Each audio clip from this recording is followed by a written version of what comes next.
Greetings. This is Mike Billington with the Executive Intelligence Review and the Schiller Institute. I'm very pleased to be today with Mr. M.K. Bhadrakumar, who is had a 30-year diplomatic career for India. He was the ambassador to the USSR and also held leading positions within the foreign ministry. He had positions in Pakistan, in Iran, in Afghanistan. He's a prolific writer on world affairs. His blog is called India Punchline, which I encourage people to go to. So, Dr. Bhadrakumar, welcome, and thank you very much for agreeing to this discussion. Mike, it's a good evening.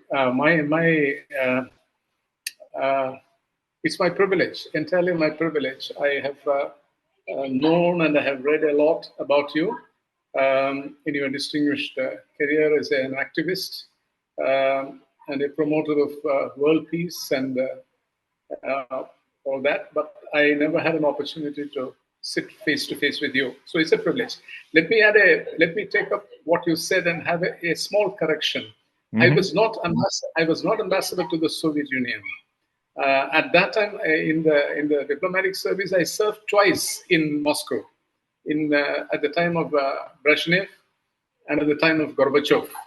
But when I finished my second term, I was just about becoming a minister counselor. I retired from Turkey as ambassador. Okay, good. Let me begin by noting that your most recent essay on the India Punchline website was on the extraordinary reestablishment of diplomatic relations between the U.S. and Russia, with the phone call and then diplomatic meetings between Putin and Trump, and then several of their associates. So what are your thoughts on how that's going so far? Well, as far as I can see, in the limited time that President Trump has been in the Oval Office, he's in second month into his presidency. My feeling is that much ground has been covered. Though it's too early to say what the future trajectory is going to be, because there are very many variables in the situation. And also the Russian-American relations have a long history. If you go back to the time of President Eisenhower, again, there were very high hopes at that time that he and Nikita Khrushchev might work out an understanding for peaceful coexistence. But you know how abruptly it ended. So both sides, there are forces, as far as I can see, who may not be happy with what is happening. But I trust President Trump to be assertive in his second term. He has a wealth of experience from his first term and would have been prospected why he couldn't what he had wanted in foreign policy, how he got constrained, how he couldn't proceed with that. I see traces of that already. The way he's going about with his second presidency. I expect him to be assertive. But a new factor has come in, which is this: that unlike in the Soviet period, where United States, the variables actually were with regard to the United States, but here it is also with regard to the United States' transatlantic allies. It's a new factor. Britain apart, I think the other European powers were quite inclined to have the tongue with the USSR, especially in Germany. The gas pipelines were set up in the 60s, early 70s, and despite reservations from the United States. So that is now a kind of a role reversal here. The United States is pushing for this, and from the statements in Moscow, I have come to a feeling that there is a level of transparency already existing in the dialogue, back channel dialogue communications that are going on between the two sides. President Putin's remarks last Thursday, while addressing the collegium of the FSB, which is the collegium of the top officials of in the foreign intelligence. He was optimistic, actually. He was optimistic, and I have never seen in the recent years such a ray of hope that he was holding out. Of course, he cautioned at the end, and he did rightly, that there are forces who may be working to undermine this process, and therefore utmost vigilance is required. He was telling the the Russian intelligence apparatus. We saw evidence of it already in the subsequent couple of days, Friday and Sunday, Friday, Saturday, Sunday. The dramatic events in the Oval Office when Zelensky came to Washington. Then the meeting of 18 countries hosted by the UK, including Zelensky, and their own pathway, their determination to pursue their own pathway in Ukraine, no matter the dialogue between Russia and the United States. So all these things clearly show, and also I find from the American media also, media is playing a very negative role. The mainstream media, there are voices in between, voices of reason, and I don't know. I cannot understand. I cannot comprehend why there should be such a fear about dialogue. I saw an interview given by the Secretary of State, where he asked this very directly, forthright. What is wrong with dialogue? You engage even your adversaries in dialogue. Why should you be terrified about it? But that is the way it is. That the discourses in the US are going on. We don't know much about the discourses in Russia because I don't think it will be coming out into the open. They're surging in a way that it is surging in the European capitals and in the United States. But it is there. There are hardliners there also. But I think the Russians are more in control of the situation. And if Trump persists with this trajectory, I think there is a strong likelihood that it can gather momentum. Let us see how far the normalization of diplomatic relations go, the resumption of activities of the embassy, which is very important, because a sustained conversation, dialogue, whatever, is only possible if the embassies are functioning full throttle. And therefore, it's not simply a matter of consular services and so on. It's a matter of vital importance at this time that both countries are able to optimally perform on the diplomatic track. Do you have opinions on the ambassadors who've been appointed in both directions? Yes, the Russians have, I think, have chosen a thoroughbred professional, with very deep experience in handling North American matters. But I do not see. I did not see the name of the nominee who's been proposed from Washington. Can you tell me who it is? It's a. Did you see that? No, actually, now that you mention it, I'm aware that I don't think they have made an appointment yet. They have a person Yes. who's a special delegate to speak with the Russians, but I don't think he hasn't been appointed as ambassador. So yeah, that's still open. You see, the Russians had proposed the name uh, quite a bit earlier. About I think a couple of months back, and they were waiting for the agrama from the American side.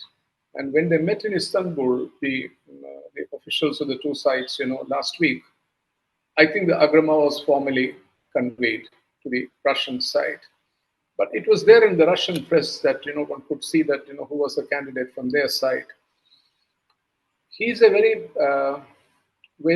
solid professional diplomat, and will roll up his sleeves, and is in a position to roll up his sleeves and work from day one once he arrives there.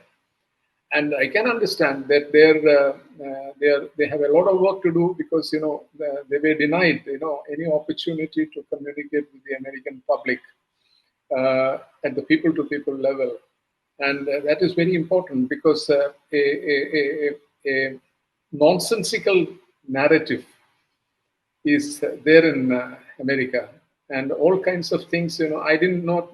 I It's almost like when George Orwell wrote about matters, that he could have been referring to a situation like in the Western world today. It's a kind of contrarian view is blocked, and it's absolutely censorship. Of even American writers and thinkers. The point of view was not coming through, and a lot of people were actually writing to me and asking me whether I could, communicate to them some Russian commentaries. Even the Russian point of view was not available to the American public. So reaching out to the American public will be a top priority for the new ambassador. I'm sure about it. Let me ask you about the opposition to this process. I was quite impressed by the fact that you referred to both Obama and Joe Biden. You used the phrase that they were guilty of, quote, wanton acts of motiveless malignity and hubris. Now that's quite a phrase. But what I'm interested in is to what extent you think there is a British hand behind those policies, and in general those of the so-called deep state. Oh, there's no doubt about it. It's not. It's not to what extent. It was an all-pervasive influence. The British influence on the American policy. And often, often I think from the American side they were led to believe, and Britain has the skill to get the Americans to believe that that it is their policy, but but it is scripted and it is thought through first in London and handed over. It's almost like leading from the rear. And this has been a consistent characteristic of British diplomacy. It's because you see, for Britain, I mean, the entire stature that it has in the world depends on its indispensability for the American policies and American foreign policy strategy. And therefore, you can see the centrality of it, in the British scheme of things. America is, United States is a global power. There are many countries, which are willing to work with it.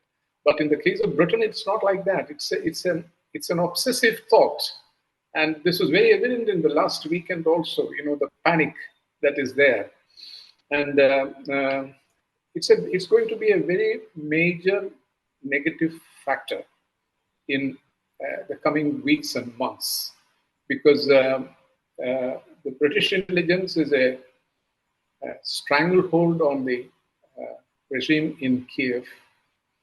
And now France has also joined there. So you see, I saw a commentary by CNN earlier today, discussing the possibility of the ouster of Zelensky. I mean, we are Yeah. getting into very sensitive issues now, and British intelligence was doing a lot of havoc because most of these acts of terrorism on Russian soil were actually planned by British intelligence, and the Russians knew that also. The missile attacks inside targets in Russia, uh, assassination plots, such other things. So there's since yesterday there's been a talk that Ukrainian intelligence might have been involved in the second failed assassination attempt Mhm. on President Trump, candidate Trump, during the campaign. Now, if there is, of course, this is something which has been, which was articulated by top senior Ukrainian politicians, even at that time, that this is all a doing of these people. But who trained the Ukrainian intelligence? The Ukrainian intelligence is completely in the hands of MI6, and therefore, Britain's influence is not at all a positive factor in the situation today. It's one of the single biggest negative factor. Britain's capacity to be a spoiler. We met Mr. Starmer's visit to Washington this past week with a major flyer, a 4-page piece, which basically called for an end to the special relationship and reviewed the several hundred years long role of the British in undermining the efforts of the American founding fathers, and then the intervention in the war in 1812, as well as in the Civil War, trying to disrupt and destroy the United States as a sovereign nation, and then trying to subvert it when they failed to do it militarily. And the subversion is what you've just described. It's basically their ability to, I like the way you put it, to convince Americans that these policies are their own when they actually come directly from British intelligence. So, of course, Mr. Starmer went back, uh, acting as if it was a successful trip, but I think it was a failed trip. And then he embraced Zelensky and sponsored this meeting at 10 Downing Street, which also failed to achieve anything significant, especially since Europe itself is now crumbling economically and falling apart in terms of any kind of unity within the EU or within NATO, even for that matter. So where do you see Europe going at this point? See, even Britain's capacity to fill in if the United States drifts away from doesn't have a role any longer in the Ukraine war as it has had during the Biden presidency. Britain has no capacity to fill in. It has a standing army of around 60,000 soldiers. And I read somewhere recently that its entire inventory of battle tanks works out to a mighty total of 25 tanks. So, what is the kind of peacekeeping role it can perform in Ukraine? They will become, within a week, they will become victims of the meat grinders. That has been there in this war of attrition. I don't think that Europe can play a significant role except if it realizes the wrong trajectory that it took in 2022 and played happily a subaltern role. Whatever Biden wanted, they did. And they have paid a very heavy price as a result of it. I mean, Germany's is the biggest example. I told you I have lived in Russia and have seen the activity, the kind of relationship that Germany had. Putin was very frankly, Putin was discussing Germany as the next superpower. And where is it today? He has stated publicly. And there were thousands of German companies were operating there. And Germany's export industry was very heavily dependent on the energy supplies from Russia. Uh, uh, Putin once disclosed that the gas supplies were given at subsidized prices to Germany. The Russians knew that it was a subsidized price, and the Germans bought a lot of it and sold it in the European market at marked up prices. And the Russians knew that also, that was there. So you see, such a close relationship was there. Now the entire production relations in the German economy is totally wrecked. The export industry is not going to be competitive with the kind of prices that they have to pay for importing gas and oil from outside. So I do not think that the new government that is coming into power in Germany after the recent elections to the Bundestag, I have lived in Germany. I know the potency of the constituency which rooted for the transatlantic relationship. But today, the new chancellor designate, if he makes it as the CDU leader, he has spoken against United States, and he has spoken about a future for Europe that does not count on solidarity with the US, that does not count on support from the US, and so on. But I don't think this is the final word, because Germany is in very serious trouble. And from that high pedestal where it was, 4 years, 5 years back as more than half a superpower already, economy is in recession, very deep recession, and there has to be.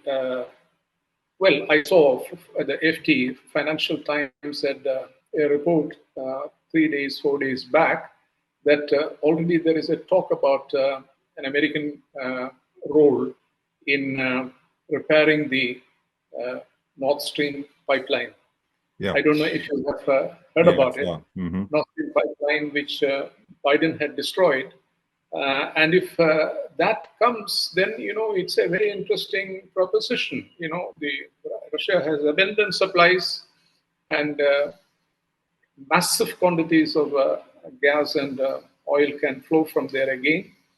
And an American company managing that transaction on the ground, and German economy again reviving with plentiful gas supplies from Russia. So so I don't think Germany is going to be comfortable with the kind of trajectory that Britain and France are. Italy is also, from what I see, from odd statements here and there, one can always discern there that Italy is also very uncomfortable with this. And so you see, which are the other countries which can play a role in replacing the United States to mentor Zelensky and his people there? So I don't think the Europeans are I think they are on a very wrong track.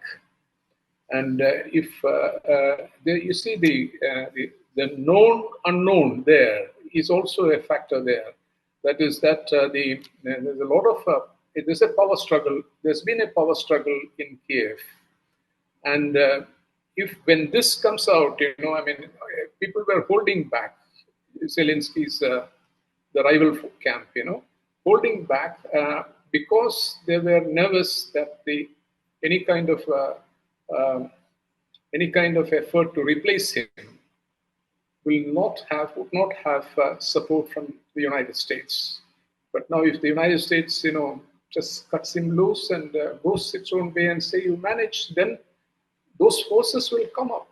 And I don't think the British intelligence can control that kind of a situation because, you see, all said, Russia has, I've lived in that country, I've traveled in Ukraine.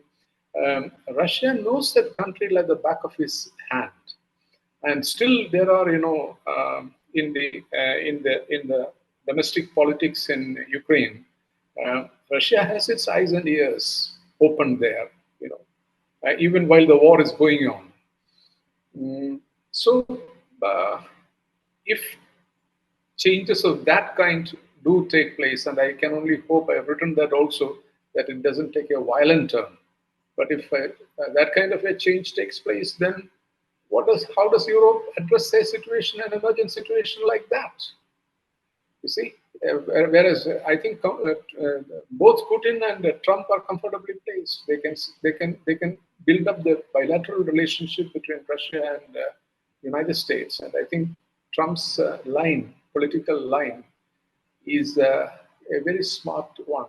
It's based on smart thinking that there's nothing to lose and everything to gain. So it's a matter of sitting out, and at some point, the other side will give way. This is the way I see it. And let me go back.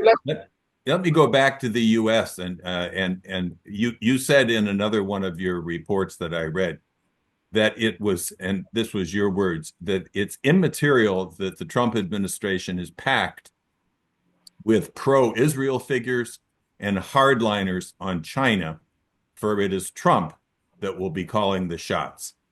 What do you think is your basis for judgment of that judgment?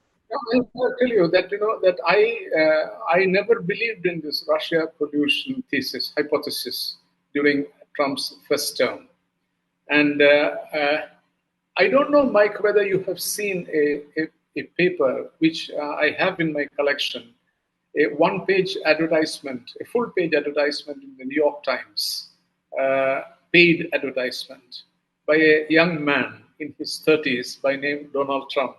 I don't know if you've seen it. Dated 1980, 81, when President Reagan was elected. And you know what he had written there? We both have passed through that stage in life. And I'm sure you'll agree with me that at that time, when you were in your mid-30s, you know what you're talking about in your adulthood. Now, he has written there, strongly arguing that this kind of a collision course with the Soviet Union is unwarranted, that Russia is not an enemy country, and peaceful coexistence is possible. And arms control is a necessity. It's an imperative need, arms control. Trump had written there in that. And he offered his own services. This young, obscure businessman from New York offered his own services to be an envoy, a presidential envoy, to work on this. Mm-hmm. I think, you people, the Democrats have done a great injustice by caricaturing this man. He's a man of convictions also. Because these are things, I was stunned when I read it, that he could have written this when he was in his 30s, mid-30s. And what he is saying today, it occurs to me, are almost exactly the same thing. There's no change in that. So these are all, I can only conclude as an outsider who doesn't have an emotional reaction towards him, that he is a rational thinker. And he is also, what he is saying is also based on convictions. Putin said the other day that, he is a very transparent person. So, he's a very transparent person. Putin said it. And Putin said that, that it's very difficult to be like that. Putin said it, but that's what it is. So this camp of liberalists, globalists, the neocons in the American setup, who provided the political cover for the deep state, they have done a great injustice to the political discourses in the US, and they were singularly responsible for creating all these kinds of things. Ukraine, the expansion of NATO, starting from that time, from Bill Clinton's time. All these are, legacies of those people that camp. And then now they are hell bent, despite the mandate, a powerful mandate that a person has got, and he didn't rig the election. He didn't rig the election. He has a genuine mandate and a very strong mandate. And nonetheless, they are not giving up. They are trying to undermine him. You see, What's is your, it a match? what's your view of Putin in light of what you've said about Trump? And you know Putin. Well, what I tell you may surprise you, Mike, because uh, Putin is, in my assessment, is actually was I mean, a lot of things have happened since then, but was a Westernist. I say quote unquote Westernist, in the sense that someone who believed that Russia's interests are best served by having a very strong relationship with the Western world, and a mutually beneficial relationship with the Western world, but with certain guardrails, like the kind of things. You see, their problem is, Putin's problem is also this: that Putin is a trained professional intelligence officer, and he has said openly that he saw the evidence of it, that the United States helped the insurgents in Chechnya. And he leveled this allegation publicly, and the Americans failed to respond. And he volunteered even that he could produce good evidence to show that there was direct involvement by American intelligence in the war in Chechnya. So despite that, he was willing to work for a stable, predictable, mutually beneficial relationship, because he was convinced that it is important for Russia's own development in terms of technology, in terms of trade, in terms of the standard of living of the Russian people, all that taken into account. So if he is replaced, uh, it is going to be a tremendous loss of opportunity actually for the United States. And while he is there, therefore, what I am recommending is that that the Trump administration should make the fullest use of it this period, and to go ahead, because you have an interlocutor in Moscow, a very powerful interlocutor in Moscow, who can get almost any kind of decision taken there. And he's not a dictatorial man like that. And there is a collegium spirit in the Kremlin. And they are all people who are known to him, who form the Security Council, the present day Politburo. But he can carry them along. He can carry them along. And therefore, this period should not be wasted, because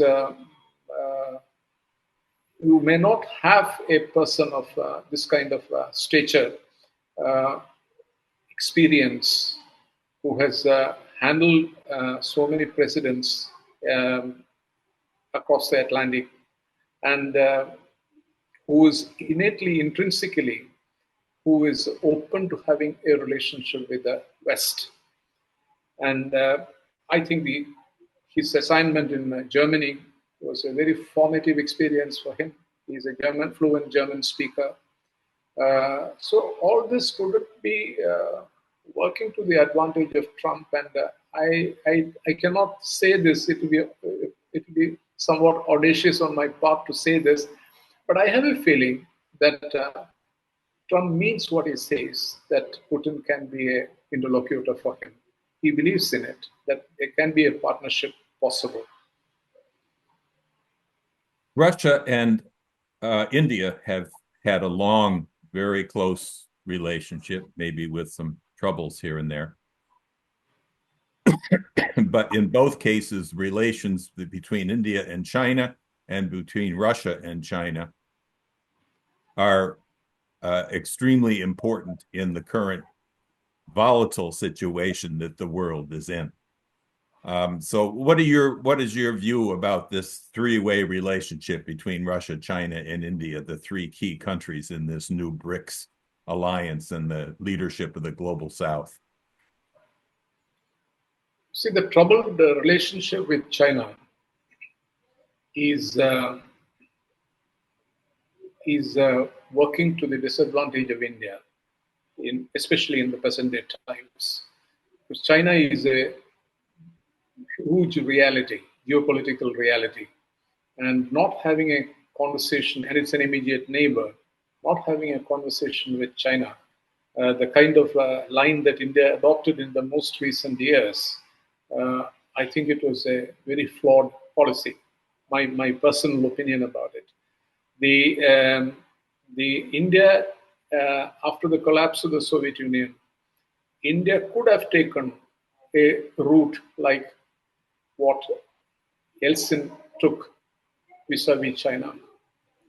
And China,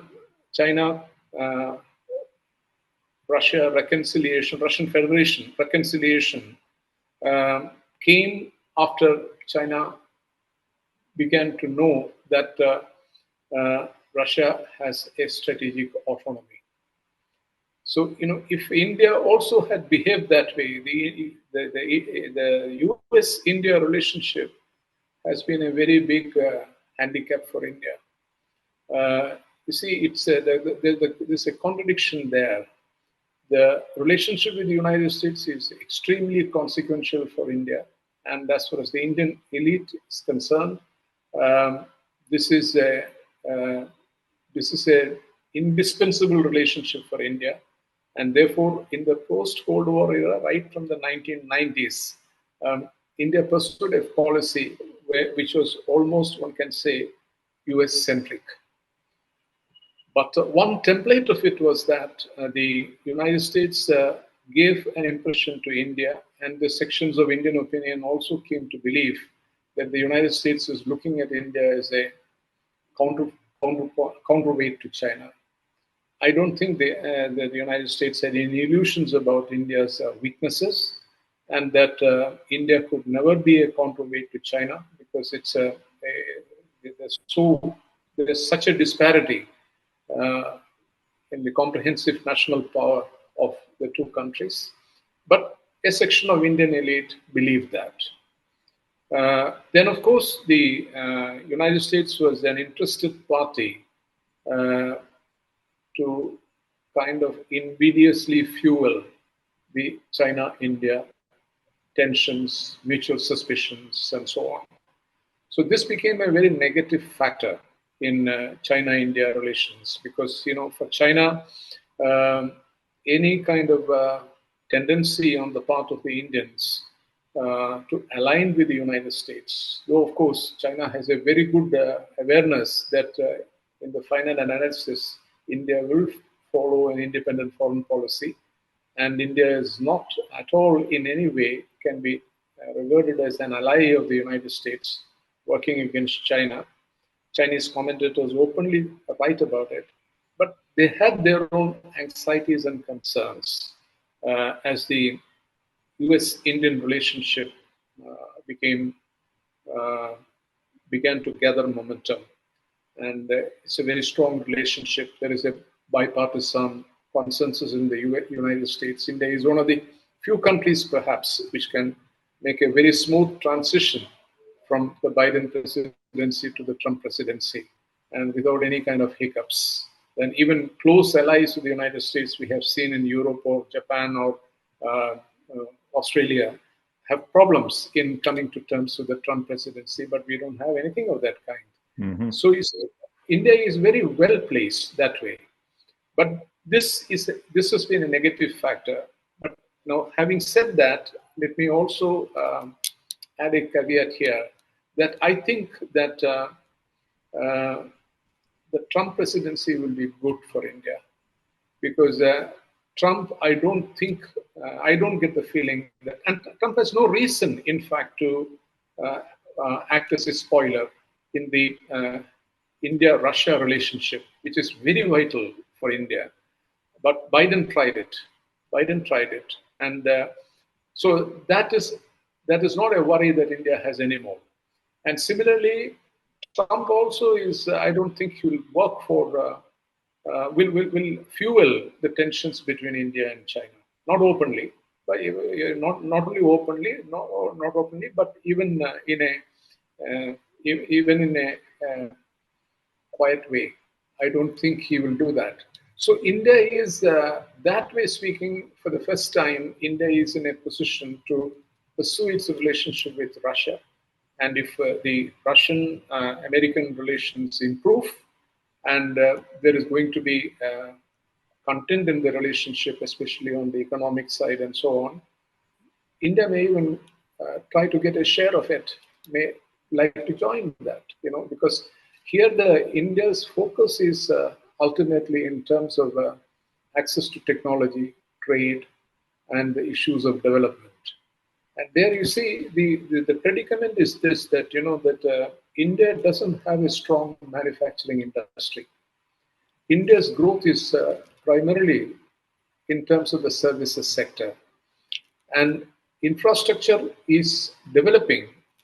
Infrastructure development is picked up momentum, but it's a long way to go. So in these areas, United States cannot help India. It is the Chinese experience which will be relevant for India. So I've been strongly advocating that no matter the differences with China, India must tap into China's rise and create synergy for India's development. You see, the border problem has to be set aside. Mike, what is often not understood is that this is not a territorial dispute between India and China. Why is it intractable? It is intractable because this is about creation of a border where no border existed, either on paper or in reality.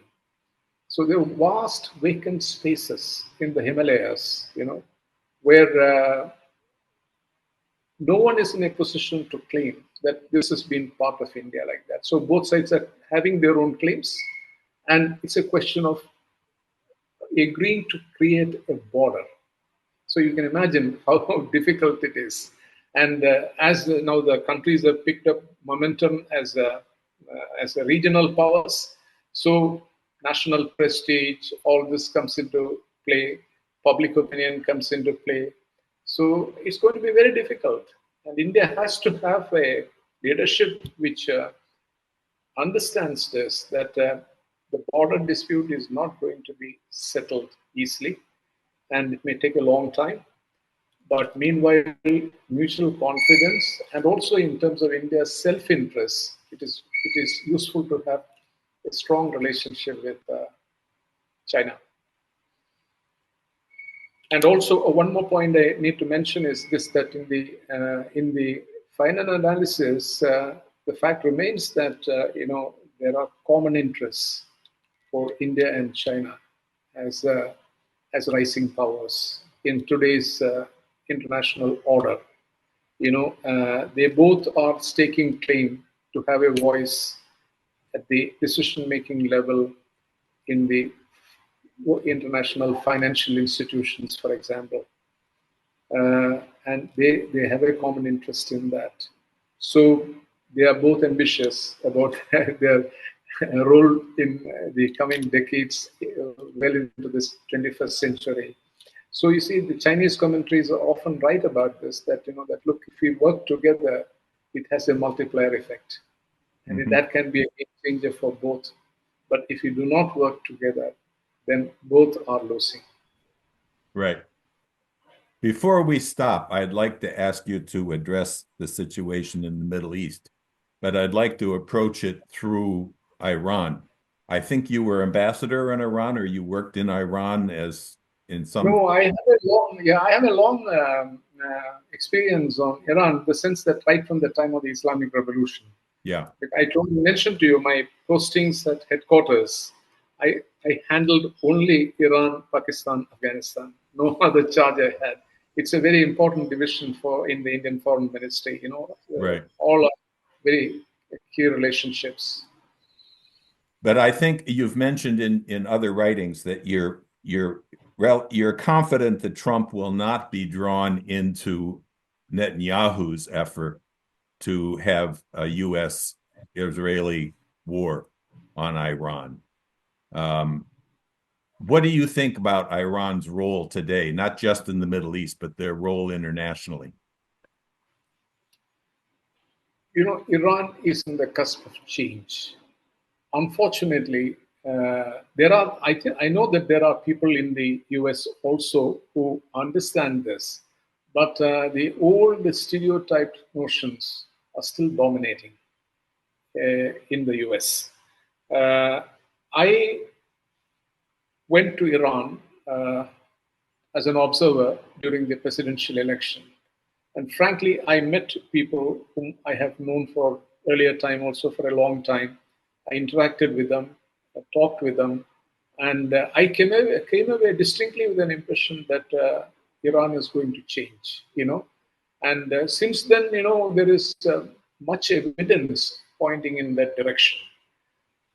The problem here is that just as we spoke about Britain, a similar kind of a pernicious influence is there from Israel. Israel will not allow a kind of normalization which would have been useful for both the United States and Iran.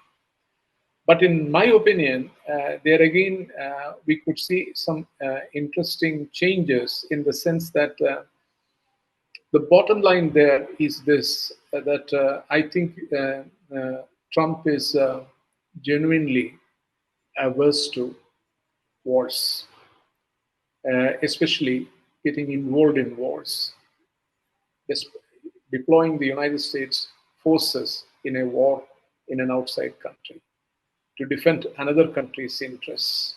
So if that holds good through this next 4-year period,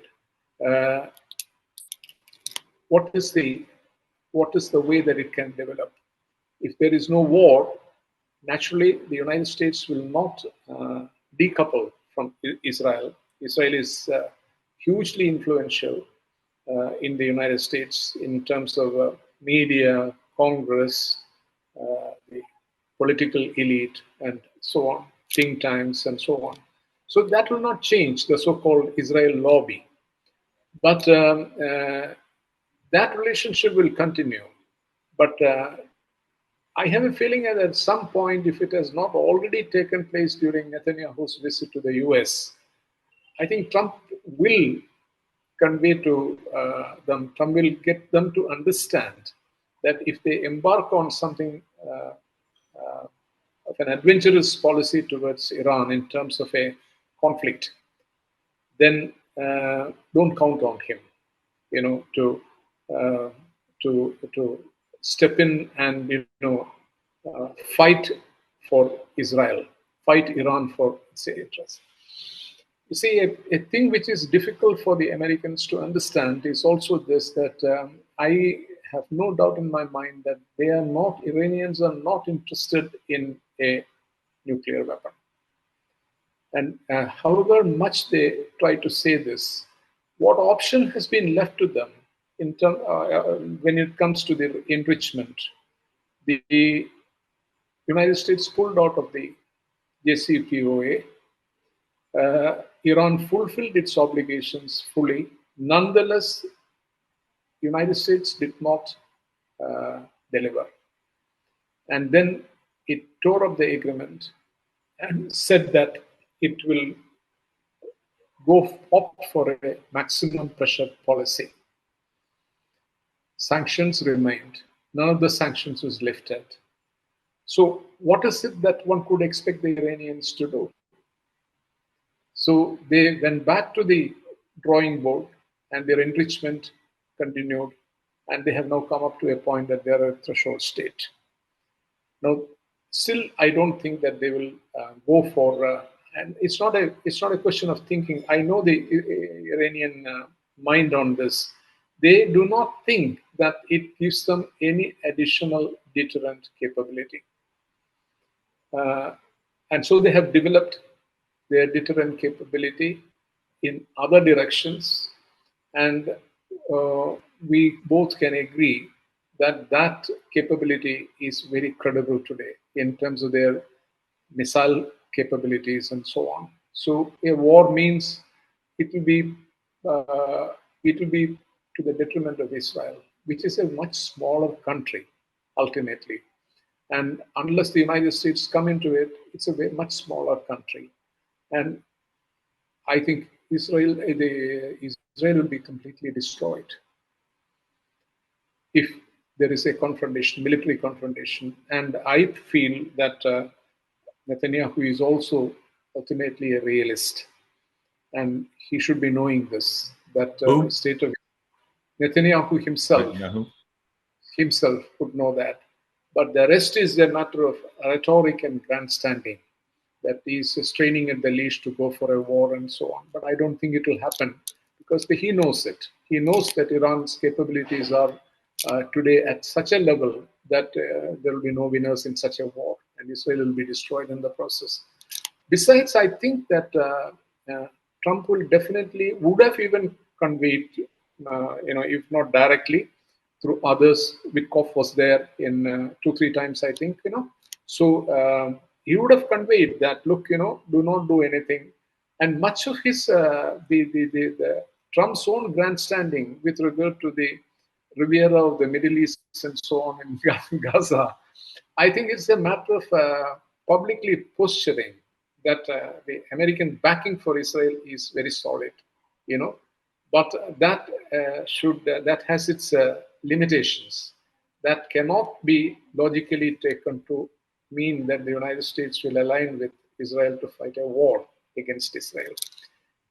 My understanding is, after conversing with very influential people in Tehran during my last visit in June, is this that they also do not think that there is going to be a war between the United States and Iran. Of course, the Iranians were all along were contemptuous about the Israeli threats to attack because they know that Israel doesn't have that capability without the United States. So Okay. when you add up these tendencies which are there for us to see, if you rationally look at the situation without pride and prejudice, then what is the churning that you get out of it? That Iran can make a interlocutor for the United States.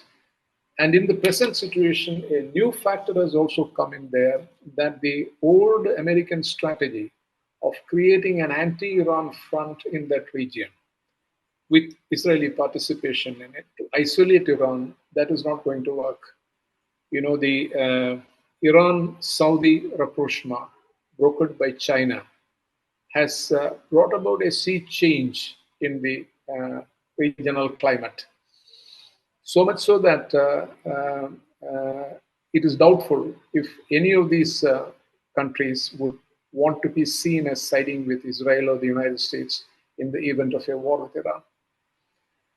Then the second thing, the third thing is this, that that there is a Saudi factor, and Saudi Arabia is also undergoing profound changes, and we must see that it continues to be a important ally of the United States. That is because it is playing its diplomatic cards very carefully, but it has diversified its relationships, and it has a very strong relationship today with Russia in terms of within the framework. I mean, it began with the creation of this brilliant idea of OPEC Plus, where the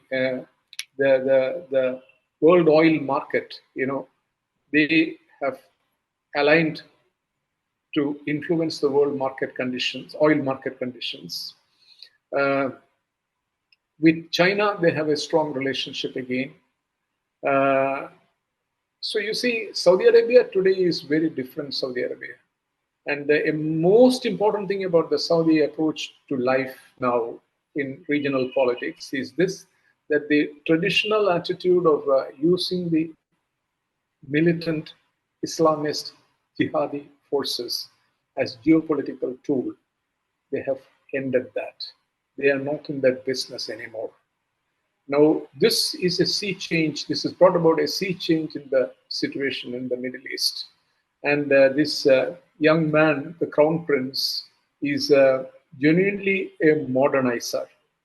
You know, I know there's a lot of demonizing going on about him in the US, in the Biden period.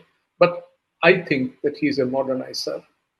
And he's, again, he has got, like the Iranians, actually, that is what is happening, that, they are now moving in the same direction, giving primacy to economic growth and development. Iran also has a serious problem, economic crisis. So they want to move also in the direction of greater trade, greater regional cooperation, and so on. So you see, what does it mean? This means that there are no takers in that region, or if you want to pursue an inimical strategy towards Iran, be it the United States or Israel. So if they want to do that, they are on their own. And this is not at all the case in all these decades that we have passed through. So all this creates a very favorable setting. But let's see, I have a feeling that an engagement between Trump may have an engagement with Iran at some point, sooner rather than later. He's only been there for a little more than a month, but this can happen. Maybe this can happen, and that will be a very historic development in the Middle East situation. You see, ultimately, you people do not understand that this is a self-made man, Trump. I am looking at it as an outsider. I've never met him, or I have never talked to him or anything like that. But he's a self-made man. And such people, self-made men, are hugely ambitious about when they have made it big, they become hugely ambitious about their own legacy. And this is an American strain. So you see, he will be looking at these issues as legacy issues: Russia, Iran, so on. Now you may laugh at it. I can already see a smile on your face, but the fact of the matter is that what he is doing is nothing really short of a revolution. Mm-hmm. Like Vladimir Lenin said, you can't make an omelette without breaking eggs. We've reached our hour, but if you don't mind, I'd like to ask you for one further issue.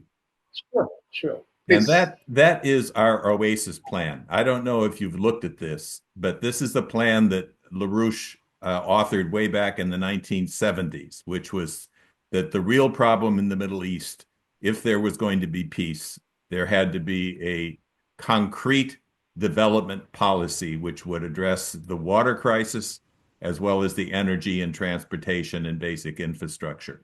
And the Oasis plan is a very ambitious idea of building canals, of building nuclear desalination in order to create huge quantities of water from seawater, and other kinds of infrastructure development, not just for Gaza, but for the whole region, extending out into Iraq and Iran and so forth.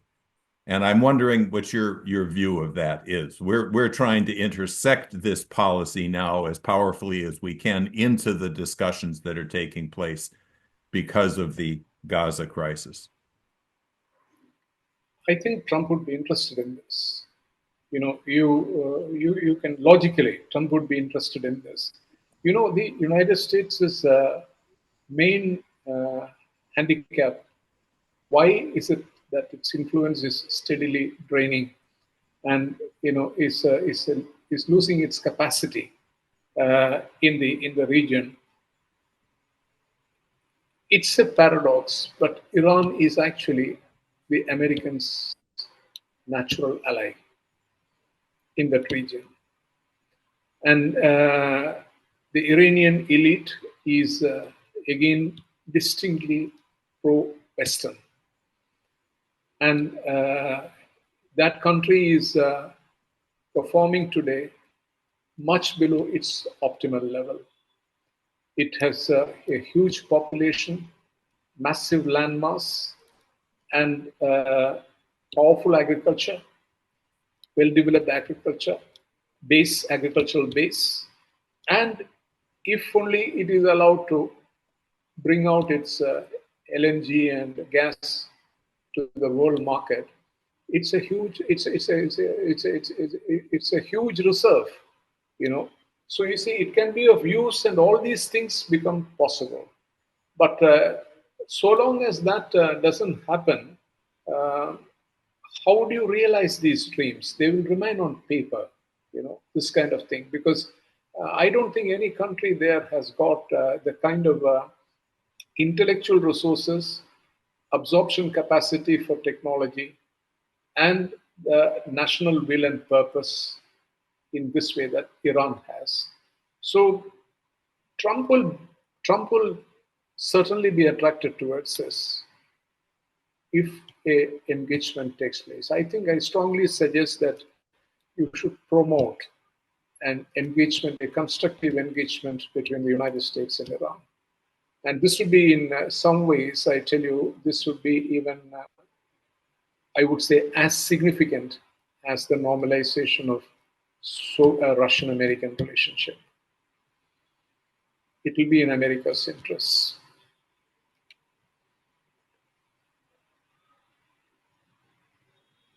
Well, very interesting. And thank you very much. I appreciate your taking the time. Your views on these things are very stimulating and insightful.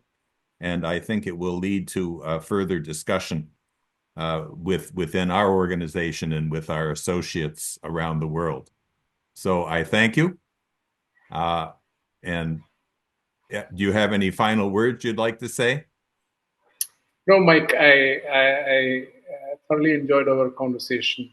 Yes. And I began to, I had a sneaking suspicion that we are probably on the same page, in the sense that, you know, I didn't expect that you would be so receptive to these thoughts which I projected.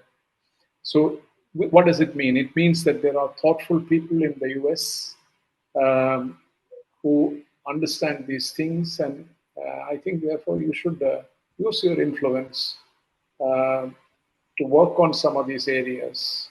And Trump presidency is take it as a golden opportunity, and do not be misled by your own people there, you know, your own think tanks and media, mainstream media, and so on.